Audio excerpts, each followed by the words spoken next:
All right, guys, welcome back to Wide Awake News Radio. I'm Charlie McGrath, your host. It's still the first day of May, Wednesday, and now joining us, it is the Night of Beauty on Wide Awake News Radio. We have Christina Consolo. She is sending live video, so if you want to see myself and Christine, then please go to wideawakenews.com, click on the microphone. That'll take you into the chat. There's a JTV link in there, and you can watch us do this program live. Christina is all kinds of information she's going to bring to the program tonight. But before we get started, let me just say welcome back to the program. Great to have you on again. I mean, you know, this is, I don't know, your umpteenth appearance on the program, but it's always a pleasure to have you on here. Tell us where we can see your stuff, where you want people to go and look before we get rolling. Well, thanks for having me back. FukuShimaFacts.com is my main website. And there are links to my Twitter, my YouTube, my Facebook pages. We have about 20 Facebook pages now. We have ones for all the big profile nuke plants that have been having problems. We have one where people just upload mutation images, and then we have the RadChick page where we put out the majority of information. You still hosting a program a couple times a week, once a week? Yeah, the program is twice a week, Tuesday and Thursday from 1 to 2 p.m. Eastern on UCY TV. It's called Nuked Radio. And lately we've been talking a lot about Boston because probably 90% of the emails that I've been getting have been questions about that. Mm-hmm. Well, we can certainly get into that. I know that's one of the things you want to talk about. But before we do, my computer's wigging out here. I had this story pulled up here because it's in the realm of what we always talk to you about, which is nuclear power plants, radiation, the lie, the con, the industry that is without rules and in complete and total domination by corporate special interest. There was plastic bags, tape, broomsticks fixing a power plant, a nuclear power plant. Give us the story here, because you sent me this image, and I played the video, and it's unbelievable. I'll go ahead and put that into chat as well. But what's going on with this? It's a that happens all the time at Fukushima. They use shower curtains and duct tape and string and plastic bags to fix stuff, and they're doing that now at San Onofre too. In fact, a worker from inside the plant sent a picture to a local news station where they had fixed a water leak inside the plant with broomsticks, duct tape, and plastic till they can get a better fix. And this is the plant that, you know, is upwind from San Diego that they want to restart. That's been having all kinds of problems, all kinds of leakage problems. And now we have another plant, too, that's near Chicago that's been having all kinds of problems since it was hit by lightning on April the 17th. And they tried to restart that reactor and ended up with a problem with the sprayers that cool the fuel. So it's currently in hot shutdown. Mm. There haven't been any warnings that have gone out to the public about this. You know, they've been venting radioactive steam from their containment for 2 weeks now, and they haven't told anybody. Unbelievable. And this what was the cause of the leak in San Onofre? Well, they had a problem with some pipes that were leaking that they attributed to the manufacturing of the pipes. I think they were made in China, and the pipes were vibrating under normal operating conditions, and they were banging together, and it was reducing the integrity of the pipe material. So that was the original reason why the plant was shut down about probably 7 or 8 months ago now. And do we know if it was an intake or an outflow? You know, is this what's leaking here? Is it fresh water, or do we know? Is it just, who knows? We knew that it was highly radioactive water that was passing through the pipe, so it was probably, you know, associated with the cooling system, something that's going to another area of the plant to be filtered or recycled. What the hell? You know, there's going to be. Give me your prediction, Christina. You know, there's going to be a major Fukushima moment in the U.S. No doubt about it. No doubt about it. I mean, every time you're on here, that you have 15 stories, 15 plants around this country that are like this: duct tape and broomsticks and plastic bags. Mm-hmm. Is there predictions out there? Is there people saying, yeah, well, you know, within 10 years we're going to have X number go south on us? Well, I mean, statistically, yeah, it's a certainty. At some point, Yeah. But if people knew the frequency that these events happen, they would be very alarmed. And the nuclear industry is just terrified of people finding out how bad these plants are run, how old they are, their degraded condition, and what's going on at Fukushima, too, because if people knew the truth about that, they would demand that all these plants be shut down right now. And where are they? They're all located near, huge population centers. Yeah, no doubt about it. And, again, we talk about this every time you're on as well. The whole purpose for the nuclear industry, it isn't for cheap energy, because it isn't cheap. It's, these things do not make money. They're subsidized to the hilt. Their whole entire purpose in life is the same thing. The press is being truthful when they talk about Iran trying to achieve nuclear energy. Yeah, they do. They want that because it allows them to create fuel so they can make weapons, correct? That was the original intent of building reactors, were to generate plutonium. That's why we had like almost 50 in Idaho. We had 9 at Hanford. That's where all the plutonium processing was going on in the 50s and 60s. And then all that plutonium is shipped to other plants like Pantex in Texas, where they assembled the bombs, and now Pantex just disassembles bombs. But all that stuff is on site with nowhere to go, nowhere to put it that isn't going to be toxic to humanity. 2 minutes before the first break, and then I promise we'll get into Boston and what you've been these emails you've been dealing with. But give us an update on Fukushima. I mean, this is where you made your bones, is covering this story. Well, Fukushima has been hit with a number of problems because the entire site is just so poorly maintained, and they're not putting any money into doing anything to fix it in the long term. They're using all these quick fixes, and in fact, there was a huge circuit board system that was in the back of pickup trucks a couple miles from the site that some rats got into in the beginning of April. And these rats chewed through the wires and caused a huge outage at the plant that lasted like 3.5 days. And this electricity was actually to help keep the fuel cool, also in the 7 spent fuel pools that are on site. So the temperatures started rising, and then we had this plume that was detected by the CTBT, and they attributed the plume to the North Korea nuke test that was done, I believe it was in the end of February. Yeah. And the CTBT lied and said that they detected xenon gas in the northern hemisphere 55 days after North Korea's detonation. So they tried to blame it on North Korea. This was from Fukushima. This is a complete lie that this came from the North Korean nuke test. For those that don't know, why is it impossible for it to be from a North Korean nuke test, underground nuke test? Well, if you go to their website and look at the actual detection simulation with the weather patterns, they detected it in Japan the following day, but they reported on it that it was 55 days later. But the way the wind patterns were directed, this was probably associated with this rat outage, which has actually happened twice since in the last 4 weeks. Rats have caused outages at Fukushima Daiichi 3 times in the last 4 weeks.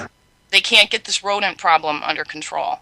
That's because they're energized. They're nuclear rats. They're chewing through wrist-sized cables. They were pretty big. I saw pictures of them. They were pretty scary looking. I know I'm laughing about it. It's not funny, but just the way you said the rat outages. We got rat outages at Fukushima.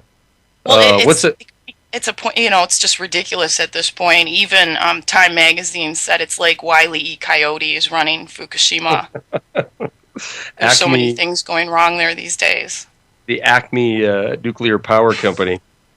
What is TEPCO's official line on the progress of containment? Don't answer that. We'll do that on the backside of the break. I want to get last time we were on. Well, I want to talk about all that on our next segment. We're going to be back with Christina Consolo and more Wide Awake News Radio. Please hang tight. Welcome back to Wide Awake News Radio. Christina Consolo, a.k.a. RadChick, is our guest tonight for the second hour as we continue our conversation I promise Christina, I promise you right now that we will get into some of these other topics, but I want to pick your brain a little bit still on this issue because there's a suit ongoing, right, from servicemen and women who are looking for some remedy to their exposure off the coast of Japan because of the Fukushima disaster. Is there any word on how this is coming? I mean, we had you I had you and the lawyer on last time, and it kind of went awry on us a little bit. But I'm still interested in their cause, and I hope it's going well for them. They've had dozens of soldiers join their lawsuit. Good. Since he was on your program. Yeah, Good. He's been doing some other interviews, and people are finding out about this, and we're trying to get the word out as much as possible too, so that people that might have retired from the military and are unaware of their exposure can possibly get some, financial help for the medical issues that they're going to be dealing with. They were all exposed quite severely. Yeah. Any change in the government line on exposure rating or exposure levels, or is it still the status quo? I think they want to up them again. And I know some Fukushima people that are actually going to be presenting a plan to Congress to try to reduce the amount of radiation that's allowed in our food from 1,200 becquerels per kilogram down to 5. Russia actually only allows 30. I mean, think about that, and they still have a large number of children that have, the gastrointestinal tracts of 80-year-olds and severe problems with their health just at those levels. And in Japan, it's lower. I think it's 100. Great Britain is 600, but here in the U.S., we're 1,200 because they upped them so much after Fukushima. And they didn't tell anybody they did this. It was only because of a letter from Lisa Jackson that we found out about it. It's unbelievable. I mean, we just we pass a law to make things okay, or change regulation to make things okay. It's the most asinine form of governance you can even contemplate.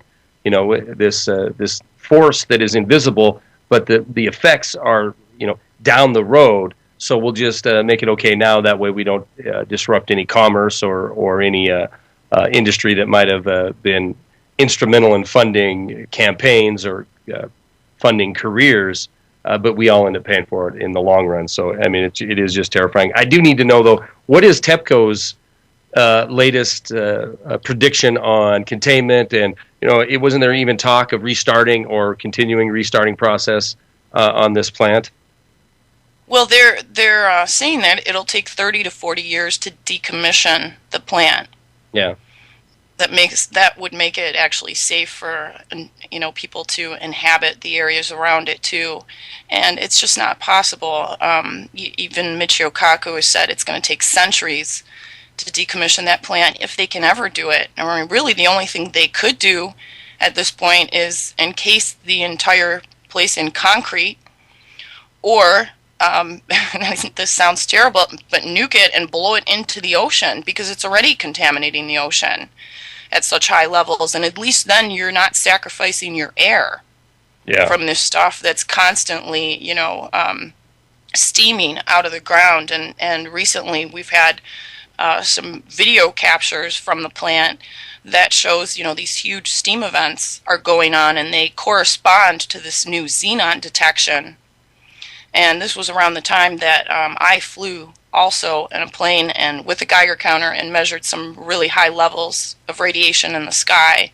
And Yoshi Shimatsu gave an interview, I think 2 nights ago on Rents, where he said the same, and his numbers were even higher than mine when he just recently flew to the West Coast.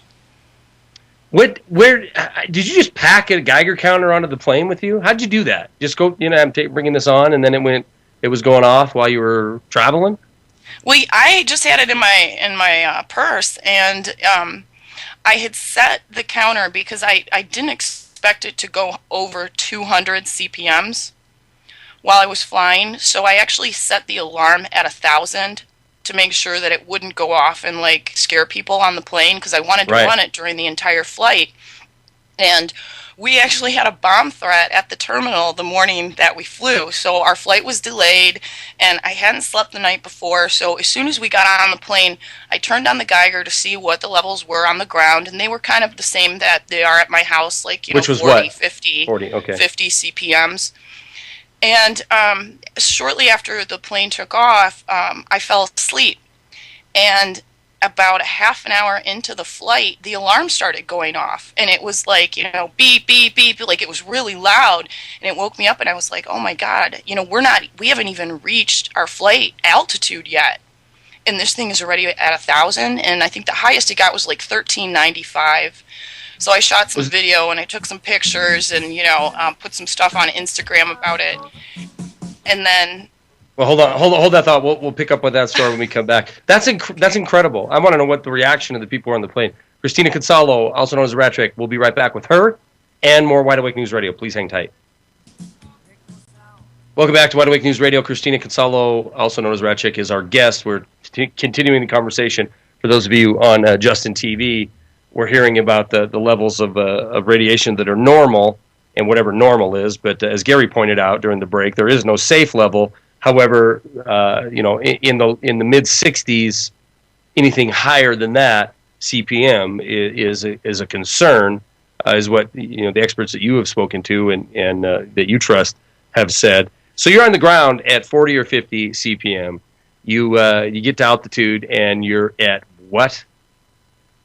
Yeah, it was just under 1,400. It kind of bounced between like 1150 and 1350 for about 2.5 hours straight.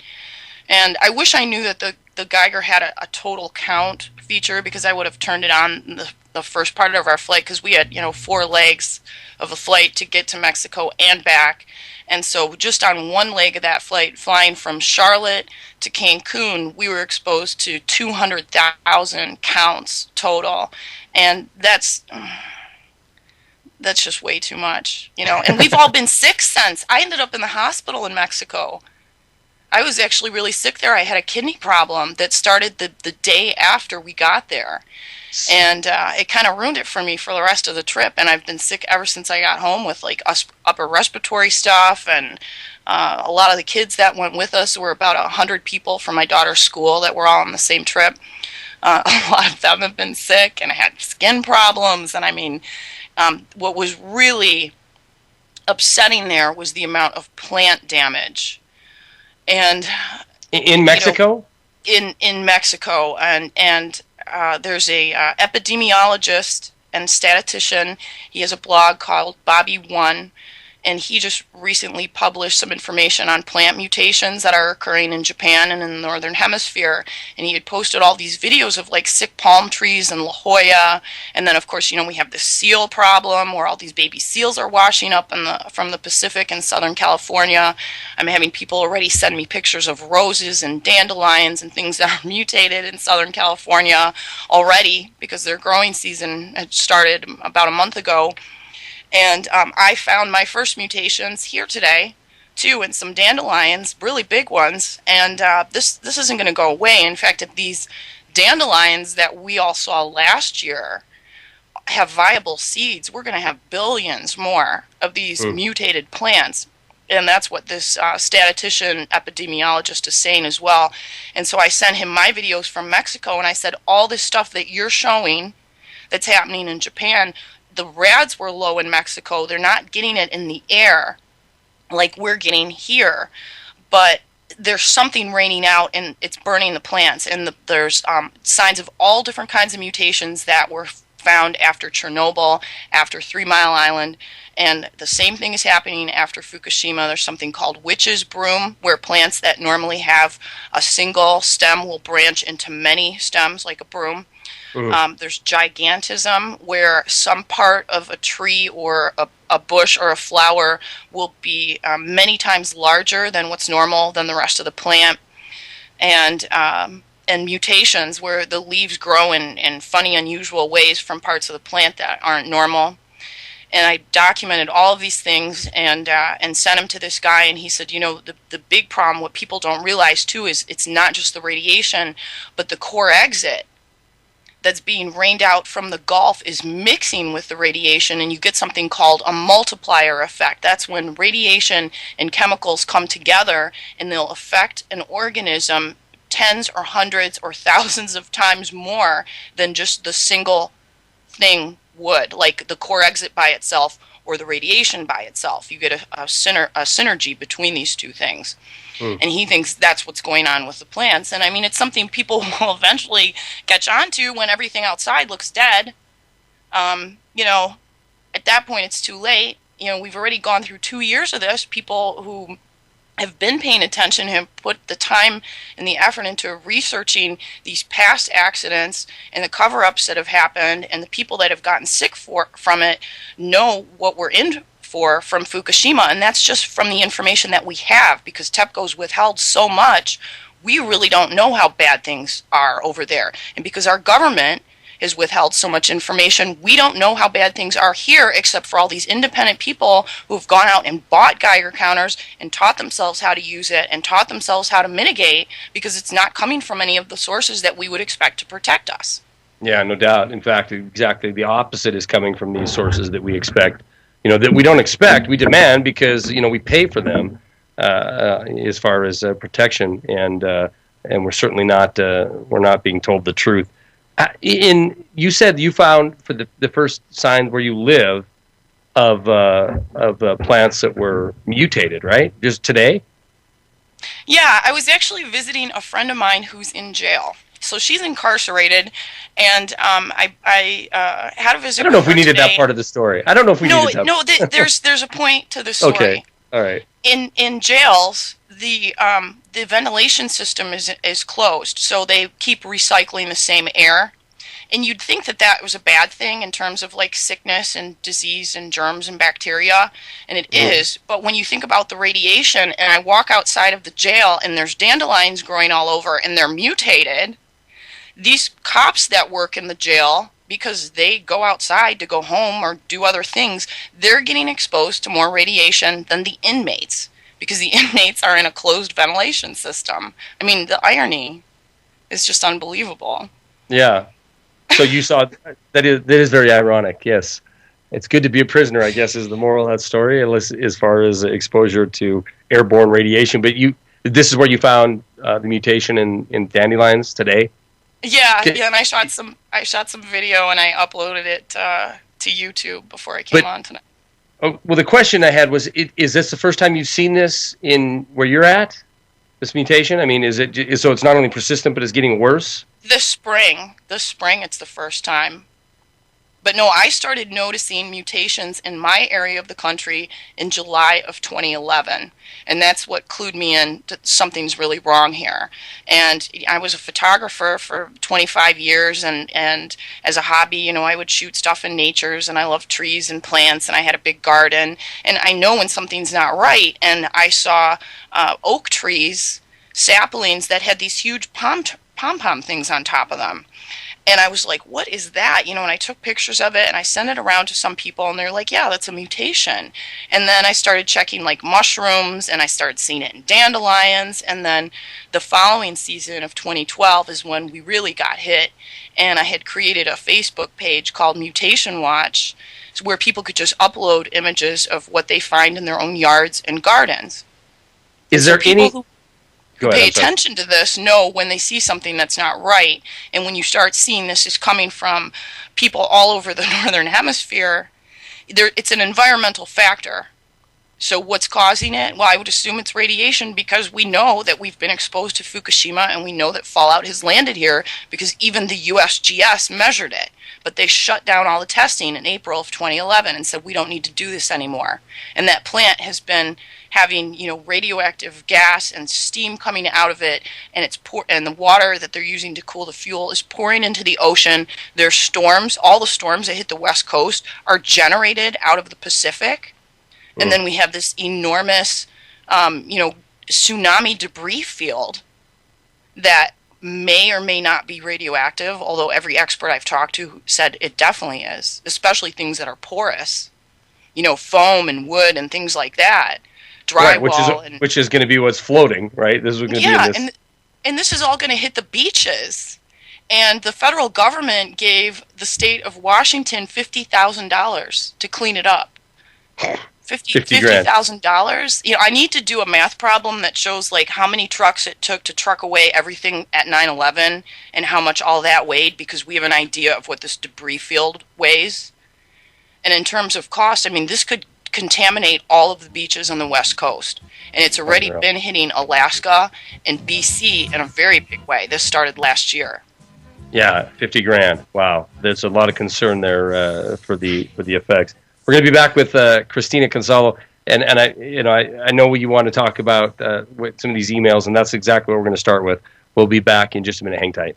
Conjoined mushrooms. Welcome back to Wide Awake News Radio. Christina Consolo, also known as the RadChick, is our guest, and we were I'm at Fukushima Facts looking at some of these images of mutated plants, and they're very stunning. Not in a good way. It's pretty shocking what's happening that most people have no clue about, because there's certainly no establishment media covering this topic. Give us again before we continue. Fukushima Facts obviously is a site, but where else can we see your work? Yeah, all my links are there, and then I have a YouTube channel which is now RadChick. From what how'd you do that? Before. Did you start a new one? The punk girl band that had RadChick closed their channel, so I got the name. Oh, there you go. RadChick on YouTube. It used to be something different, but it isn't that anymore. So RadChick on YouTube, FukushimaFacts.com. And your program is every Tuesday and Thursday from 1 to 2 p.m. on UCY TV. All right, now let's get into it. I know that I was chatting with you before you came on tonight, and you kind of wanted to keep on the same topics of destruction of freedom, and you wanted to talk a little bit about Boston. What are the emails you're getting about Boston? Well, people have a lot of questions. Yeah, I do too. Because we have a show called Nuked Radio, and we talk about all the different ways of getting nuked. I guess they're getting wise to the fact that their rights are going to be nuked soon, and that some of these events are probably going to lead up to that. I mean, it was absolutely horrifying what happened in Boston. I mean, the bombing was bad enough, but the martial law that was rolled out afterward was even worse. And when you consider this, there's like 3 people that were killed over this, and they closed down an entire city. Last night in Chicago, 10 people were killed within 1 hour. They didn't shut down Chicago because of it.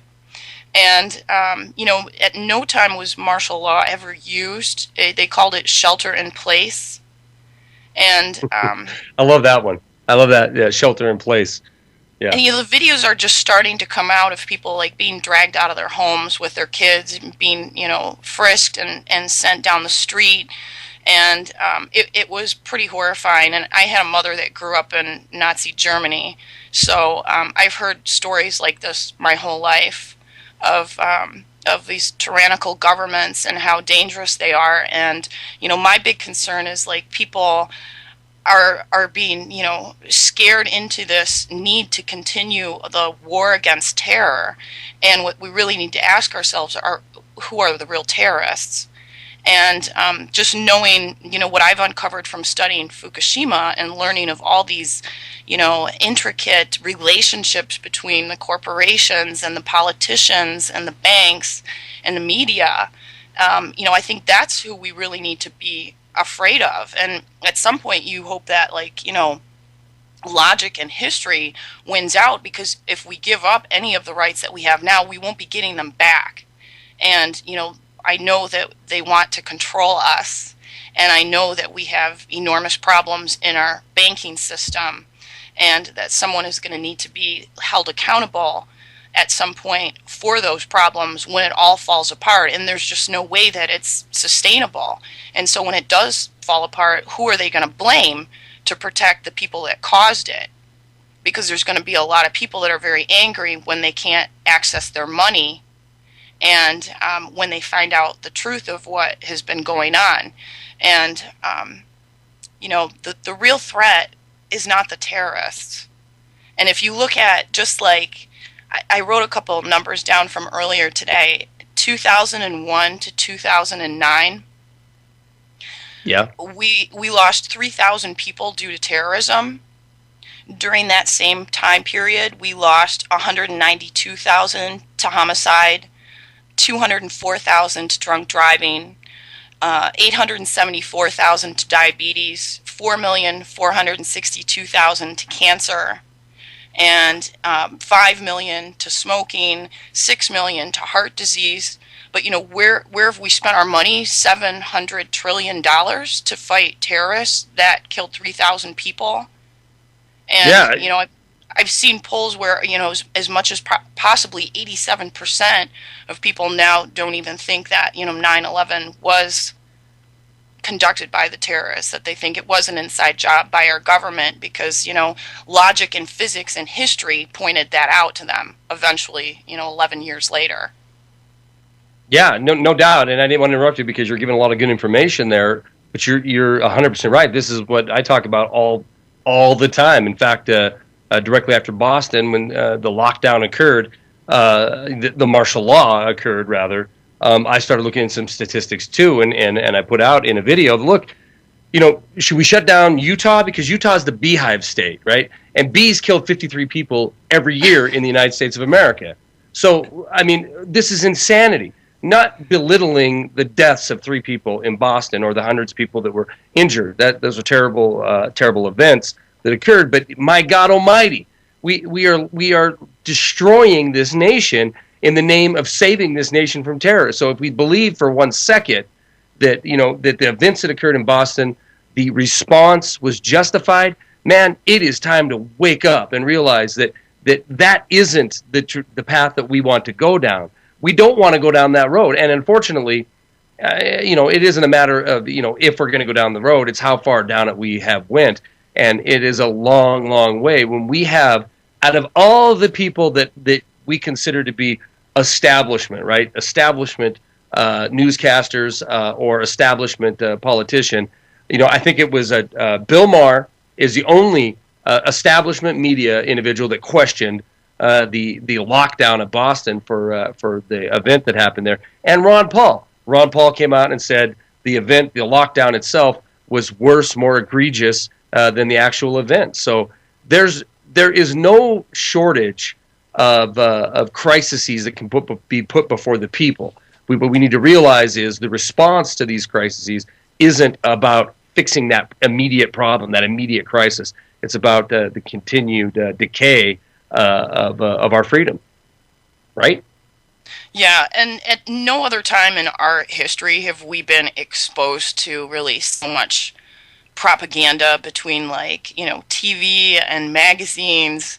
And, it's basically like 5 major companies that run all of these institutions, and we're told to buy things that we don't need and take medications that will make your life better, and people are constantly being distracted by this just overwhelming amount of propaganda. And if you look to countries where they have clamped down to a militarized state, I lived in Spain for about 10 years when I was a kid, off and on, because one of my parents worked there. Mm-hmm. And I don't remember who the guy was that was in charge at the time, but I know there were tanks all over the place, and they would roll down the streets at night, and everybody in the airports had machine guns, and there were still bombings happening all the time. You can never win this war on terror, but you have just endless profiting from it. Yeah. But it's not something that can be won, and if anything, it makes people more mad, so that they almost get more rebellious over having their rights taken away. And look, I think eventually, people they're worried that there'll be mass groups of citizens that are going to try to make citizen arrests, because we know who these people are. They're not nameless. We know who the people are who run these corporations. We know who's been manufacturing everything in the background, and I think they're probably pretty scared right now. And their desperation is really showing And this latest thing that happened in Boston, all of the misinformation and disinformation that has come out after this event, that to throw people off track, this is customary after false flag events that this happens. And then we have numerous other events that have occurred in the last week that are just extraordinary, that they've all happened in the same time frame. And I'm talking about like the fertilizer plant explosion, and we had an explosion at a refinery in Detroit, and there's this huge explosion in Mobile, Alabama, and this is all crumbling infrastructure. Could this really happen this fast?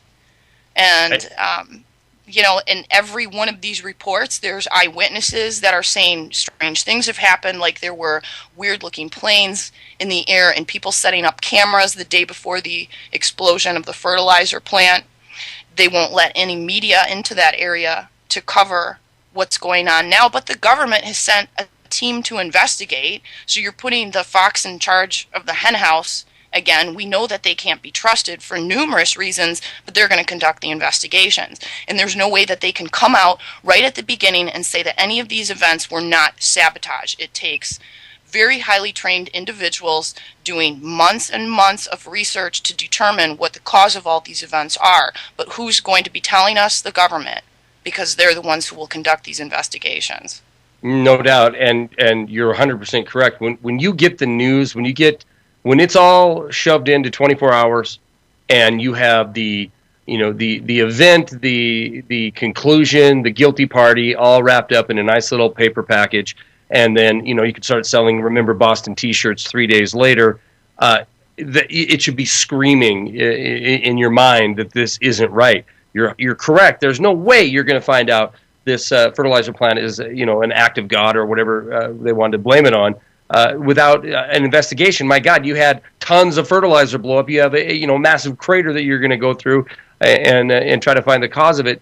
To think that it could be all wrapped up in a tight little package, you should be paying attention really to reality and not the reality show that is presented to the people as fact.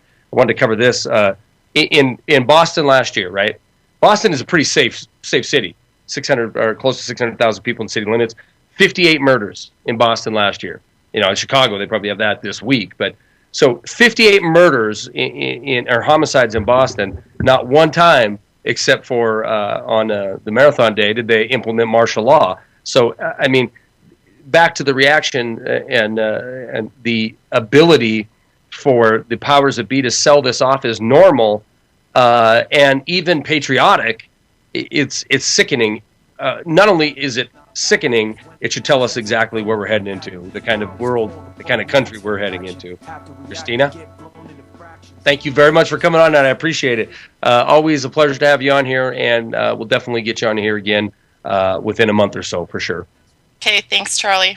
Always a pleasure. Christina Consolo, also known as the RadChick. Please check out her work at fukushimafacts.com. You can find all of her links there, and we'll see you here again real soon. Guys, stay tuned for Jeff Rintz, because he is coming up next. We'll be back tomorrow night at the same time, 5 o'clock West, 8 o'clock East. Have a good night. Peace.